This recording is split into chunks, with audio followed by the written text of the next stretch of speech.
Hey there friends, welcome back to another tutorial video. Today I've got something super useful to share with you.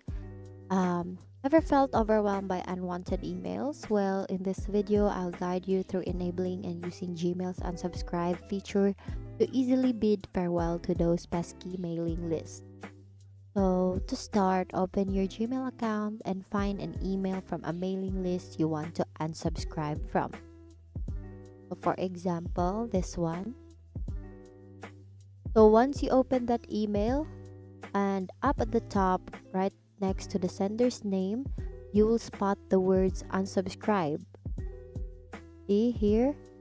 Now all you have to do is to click that one, and then Gmail's unsubscribe feature will work its magic and um, help remove you from the mailing list without any fuss. So no more digging through tiny, hard to find unsubscribe links at the bottom of emails. And that's it. You've just learned how to use Gmail's unsubscribe feature to effortlessly remove yourself from mailing lists that no longer spark joy in your inbox. Thank you for learning with me today. Once again, thank you for watching this tutorial on enabling and using Gmail's unsubscribe feature. See you on my next video.